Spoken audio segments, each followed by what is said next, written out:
الحمد لله نحمده ونستعينه ونستغفره ونؤمن به ونتوكل عليه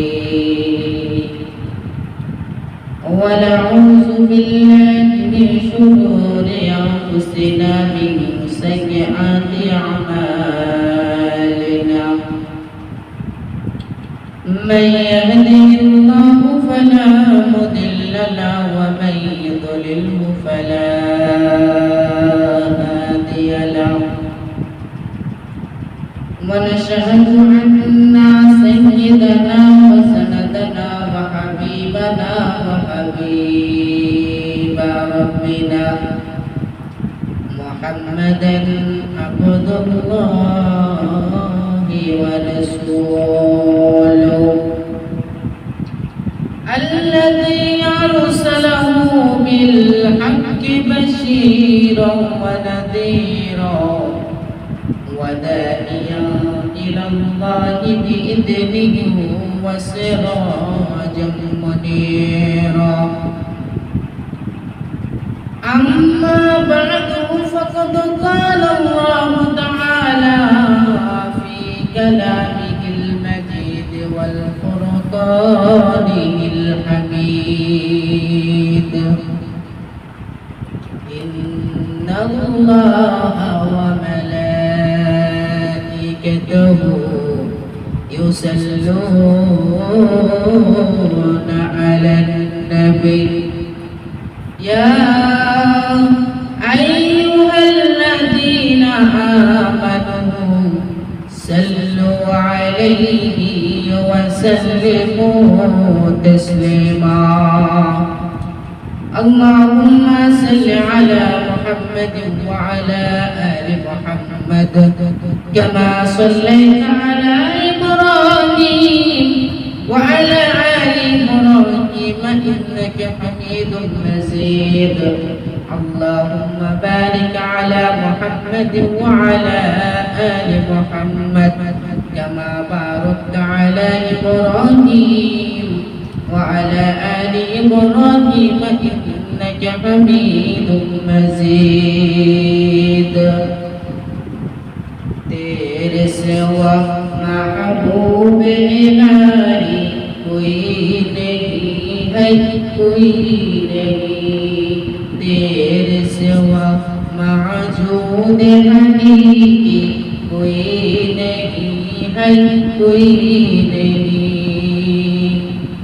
यकूम में तेरे सब भुला दूं यकूम में तेरे सब भुला दूं कोई ना मुझको याद रहे सब खुशियों को आग लगा दूं सब खुशियों को आग लगा दूं कोई दिल में कोई आरज़ू नहीं अब दुआए जब ताद में आखिर अब तो रहे जब ताद में आखिर फिर दे जो आए मेरे इलाहा ला इलाहा इल्लल्लाह ला इलाहा इल्लल्लाह ला इलाहा इल्लल्लाह ला इलाहा इल्लल्लाह ला इलाहा इल्लल्लाह मुहम्मदुर रसूलुल्लाह सल्लल्लाहु अलैहि वसल्लम সকল প্রশংসা মহান রব্বুল আলামিনের দরবারে যিনি আজকের মাহফিলে আপনাকে আমাকে বসার এবং শোনার তৌফিক দান করতেছে আজকে মজমায় আসতে পারছে যিনি রব্বুল আলামিনের দরবারে আমরা লাখ শুকরিয়া আদায় করি আলহামদুলিল্লাহ যে আল্লাহ পাক রব্বুল আলামিন বড় দয়া করে মেহেরবান করে আপনাকে আমাকে বানাইছেন শুধুমাত্র আল্লাহ পাক আমাদেরকে বানাই নাই কিন্তু জাহান্নামে দেওয়ার জন্য। আল্লাহ বলেন বান্দা তুমি আমল করো, আমার জান্নাত তোমার জন্য অপেক্ষা করতেছে। কিন্তু তুমি যদি আমার আমল থেকে এবং আমি আল্লাহর সন্তুষ্টি থেকে দূরে সরে যাও, তাহলে আল্লাহ পাকের সান্নিধ্য অর্জন করতে পারবে না, তোমরা জাহান্নামে যাবে। আমি আল্লাহ চাই না যে আমার একটা বান্দাও জাহান্নামের মধ্যে যাক। এই জন্য সর্বদা আল্লাহ পাক রব্বুল আলামিন আমাদেরকে যেভাবে বলছে সেভাবে আমাদেরকে চলাফেরা করতে হবে। যেভাবে আল্লাহ পাক আমাদেরকে বলেছে যে তোমরা এই পথে চলো, ওই পথে চলো, তোমরা কোন শয়তানের পথে যায় না, ওই পথে যাওয়া যাবে না। আল্লাহ পাকের কাছাকাছি কেমনে যাওয়া যায়? যদি রব্বে কারীমের জিকির, রব্বে কারীমের নাম যদি এই জিহ্বার দ্বারা যদি সর্বদা আমরা যদি জারি রাখতে পারি, তাহলে জিহ্বাটা তাজা থাকবে। যেমন জলের মধ্যে চুন দিলে তাজা হয়ে যায়, যেমন পানির মধ্যে মাছ দিলে তাজা হয় এবং পানি থেকে মাছকে উপরে তুললে ছটফট করে আস্তে আস্তে মারা যায়, তেমনি করে আমরা এবং চুলের মধ্যে তেল দিলে চুলটাও তাজা থাকে। এবং আমরা যদি আল্লাহ পাকের জিকির করি, এই জিহ্বাটাও তরতাজা থাকবে। এই জিহ্বাটা ওই কিয়ামতের ময়দানে, কঠিন ভয়াবহ ময়দানে আল্লাহ পাকের দরবারে সাক্ষী দিবে। ডাক দিয়া বলবে, মালিক আপনি তো এই জিহ্বাটারে বানাইছে, এই জিহ্বার দ্বারাই এ আপনার জিকির করছে, আপনাকে ডাকছে, এই কারণে আমি জিহ্বা সাক্ষী দিচ্ছি আজকে এই বান্দাকে আপনি জাহান্নামে দিতে পারবেন না, এই বান্দাকে আপনি হিসাব দিতে পারবেন না, আল্লাহ আপনার বিনা হিসাবে জান্নাত দিয়া দেন। এই জবান দিয়া যদি সুবহানাল্লাহ বলে, তাহলে আল্লাহ পাক রব্বুল আলামিন জান্নাতের মধ্যে একটা গাছ লাগায় দেয়। 100 বার যদি কেউ সুবহানাল্লাহ বলে, আলহামদুলিল্লাহ বলে, তাহলে আল্লাহ পাক রব্বুল আলামিন তার জান্নাতের মধ্যে তার কুদরতি হাত দিয়া একটা গাছ, এবং 100 বার যদি সুবহানাল্লাহ বলে, তাহলে 100টা গাছ লাগায় দেয়। তাহলে মুসলমান ভাই, এগুলো থেকে আমরা কেন বিরত থাকবো, কেন গাফেল হয়ে থাকবো? আকলমান ব্যক্তি কারা আসলে? अरे आकिल न हो गाफिल, अरे आकिल न हो गाफिल, तुझे दुनिया से जाना है, तुझे एक दिन मुँह अपना रब को सामने दिखाना है। अरे आकिल न हो गाफिल, तुझे दुनिया से जाना है, तुझे एक दिन मुँह अपना सामने दिखाना है। আকলমান ব্যক্তি যারা, তারা কখনো গাফিল হয় না। আকলমান ব্যক্তি যারা, তারা সর্বদা আল্লাহ পাকের জিকির শুয়া করে, আল্লাহ পাকের জিকির সর্বদা শুয়া করে, বসা করে, চলতে ফিরতে সর্বদা আল্লাহ পাকের জিকির।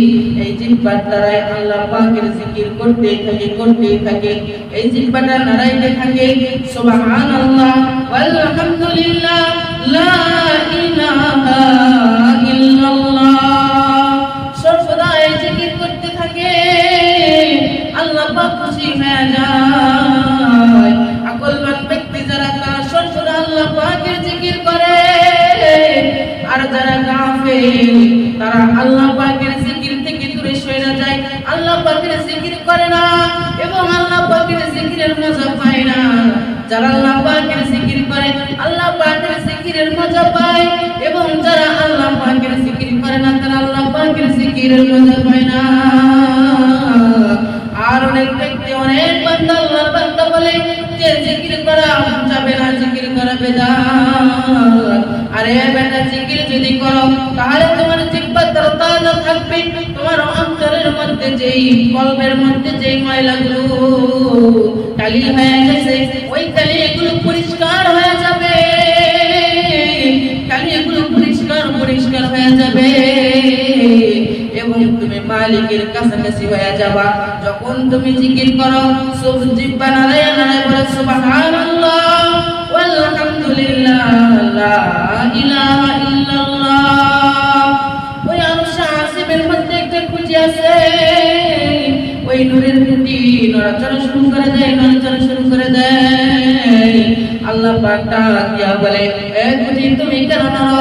ডাক দিয়া বলে, আল্লাহ গো, ওই যে আপনার বান্দা জিকির করে যে আপনার বান্দা আপনারে ডাকে, ওই কারণে আমি কুটির চশমা উঠে গেছে, এই জন্য আমি নড়াচড়া করি যতক্ষণ না পর্যন্ত আপনি ওই বান্দারে মাফ না করে দিবে, ততক্ষণ পর্যন্ত আমি কুটির নড়াচড়া বন্ধ করব না, ততক্ষণ পর্যন্ত আমি কুটির নড়াচড়া বন্ধ করব না।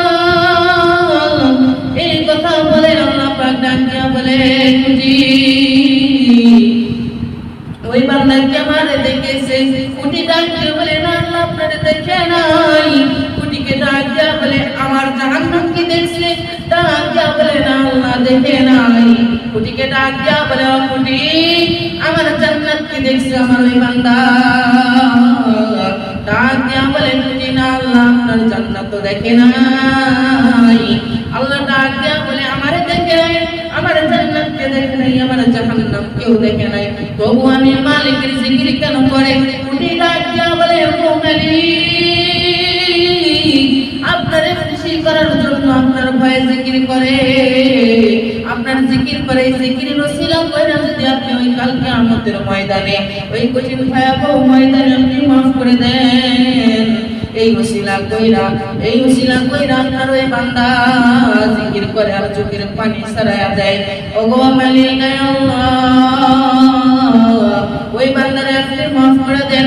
আল্লাহ ডাক দিয়া বলে কুটি রে তুই সাক্ষী হয়ে থাক যে আমার ওই বান্দা কিয়ামতের ময়দানে যেই দিন ময়দানে মাহশারে দাঁড়ায়া যাবে, সেই দিন তুই সাক্ষী দিবি, এই দিনের কথাটা আমারে মনে করে দিবি, যদিও আমি আল্লাহর সবই মনে থাকে তবুও তুই বলে দিবি, তুই সাক্ষী দিবি, প্রমাণ দিবি, আমি আল্লাহ পাক রব্বুল আলামিন এই প্রমাণের ভিত্তি করে আমি তারে মাফ করে আমার জান্নাতের মালিক বানায়া দেব।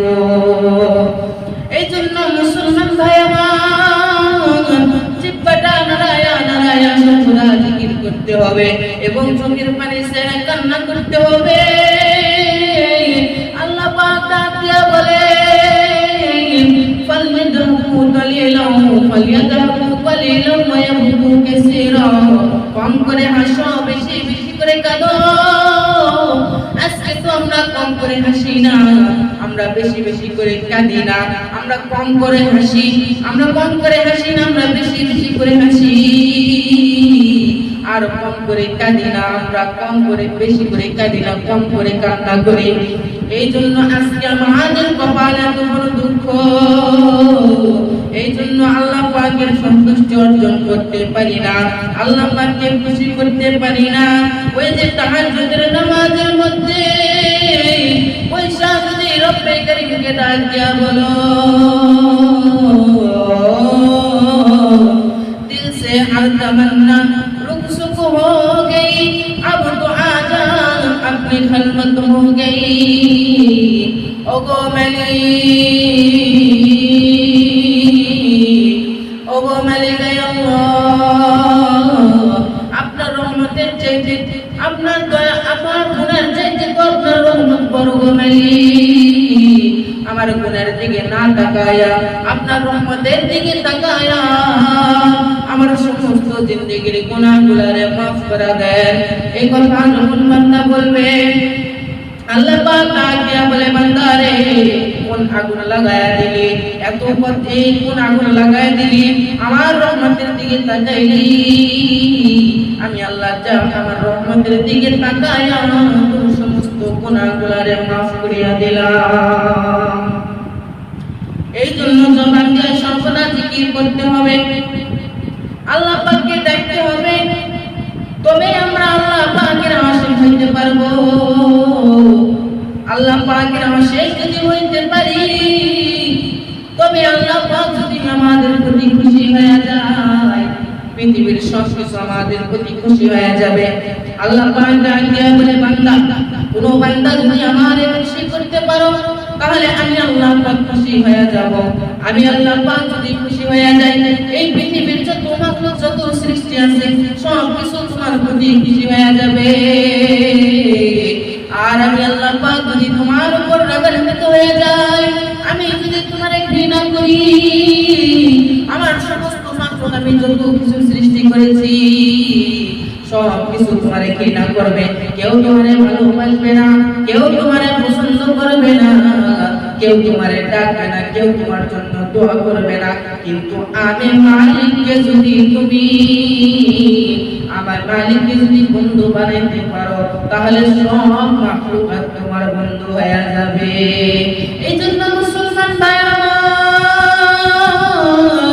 মনোযোগ দিয়ে কথাগুলো একটু ভালো করে বুঝবেন তো বাজার। আল্লাহ পাক রব্বুল আলামিনের জিকির এত সুন্দর পরিমাণে করতে হবে, দিলের মধ্যে মহব্বত নিয়া ওই মালিকের জিকির করতে হবে। হযরত মুসা আলাইহিস সালামের সময় একটা মানুষ, একটা লোক জঙ্গলের মধ্যে বৈশা বৈশা জিকির করতেছে, সুবহানাল্লাহ সুবহানাল্লাহ আলহামদুলিল্লাহ লা ইলাহা ইল্লাল্লাহ। ডাকিয়া বলতেছে লা ইলাহা ইল্লাল্লাহ সুবহানাল্লাহ। ডাকিয়া বলতেছে আল্লাহ আল্লাহ। জিকির করতেছে সুবহানাল্লাহ আলহামদুলিল্লাহ লা ইলাহা ইল্লাল্লাহ। জিকির করতেছে জিকির। হযরত মুসা আলাইহিস সালাম জিকিরের আওয়াজ শুনে আওয়াজ শুনে জঙ্গলের মধ্যে বলে, এই জঙ্গলের মধ্যে কোন আল্লাহর বান্দা জিকির করতেছে? ওই জঙ্গলের মধ্যে কে বসে বসে জিকির করতেছে? কার কোন আওয়াজ শুনতে পাই? এই কথা বললাম মুসা আলাইহিস সালাম জঙ্গলের গভীর দিকে যাইতেছে।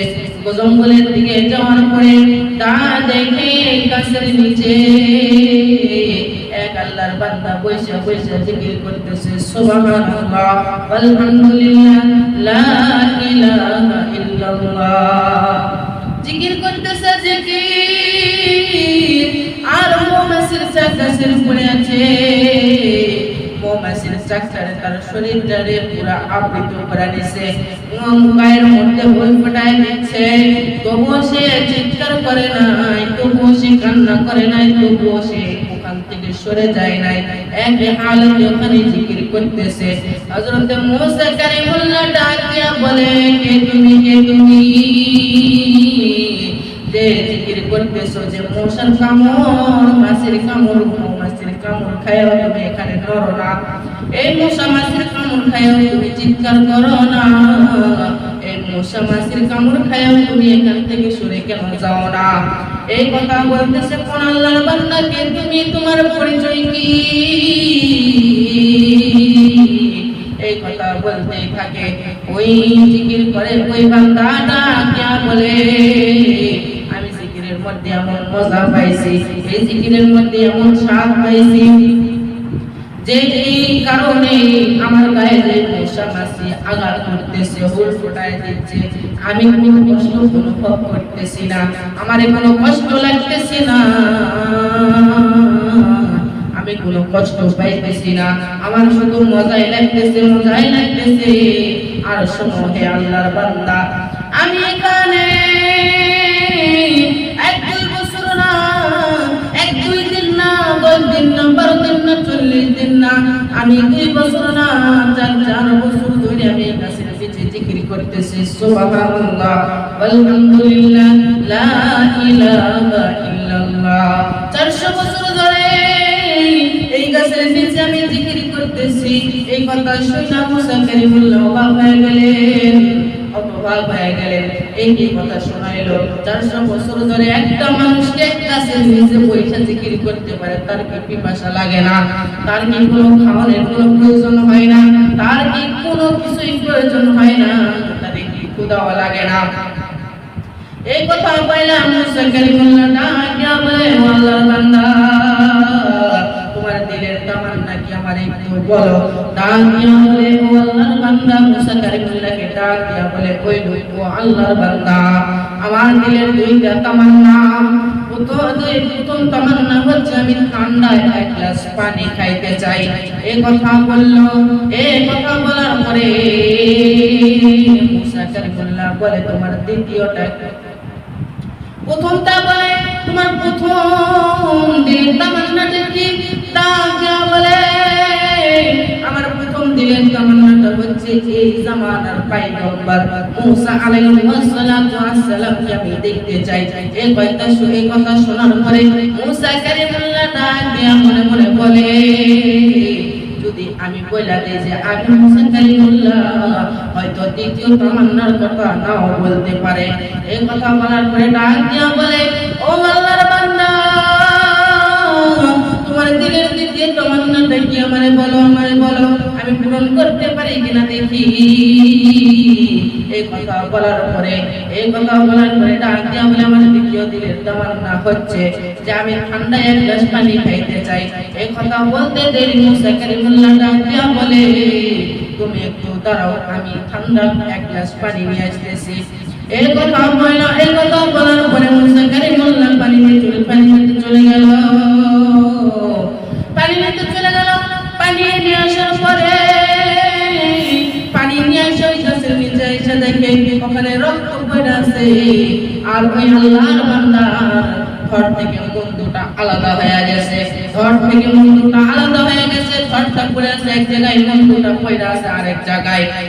এই দৃশ্য দেখা রক্তে রঞ্জিত হয়ে গেছে, জায়গাটা রক্তে লাল হয়ে গেছে। মুসা কালিমুল্লাহ এটা দেখা ডাক দিয়া বলে, কোন শয়তান এই আল্লাহর বান্দারে এত বছর জিকির করতেছে রে, আঘাত করে মেরে ফেলছ। কে আমার সামনে আসো, একে আমার সামনে আসো, লাঠিটা নিয়ে জমিনের মধ্যে আঘাত কইরা ডাক দিয়া বলে, কে কার তোমার সাহস এই আল্লাহর বান্দারে তোমরা কতল করছো। এই কথা বলার পরে জঙ্গলের একটা বাঘ লেজ নাড়াইতে মুসা কালিমুল্লাহর সামনে এসে ডাক দিয়া বলে, পয়গম্বর, ও পয়গম্বর, আমি কতল করেছি। এই কথা শুনতে দেরি মুসা কালিমুল্লাহ তো রেগে গেছে। মুসা কালিমুল্লাহর মাথায় সর্বদা পাগড়ি বাঁধা থাকতো। এই পাগড়ি সেট করে চুলটা রাগ হয়ে গেছে, চুলটা দাঁড়িয়ে গেছে, পাগড়ি আলো হয়ে গেছে। এরপরে মুসা কালিমুল্লাহ লাঠিটা হাতের মধ্যে নিয়ে বলে, এত সাহস, 4 বছর ধরে আল্লাহর বান্দা এখানে জিকির করতেছে, আর তুমি এক নিমিষের মধ্যে তারে পেরে ফেলছো। এই কথা বলতে দেরি মুসা কালিমুল্লাহ লাঠিটা নিয়ে বাঘের পিঠের মধ্যে পানি মারবে ভাব। এই সময় আল্লাহ ডাক দিয়ে বলে, মুসা, খবরদার আঘাত করবি না, ওই বাঘকে আঘাত করবি না। ওই বাঘ নিজের ইচ্ছাই কতল করে নাই, আমি আল্লাহ পাক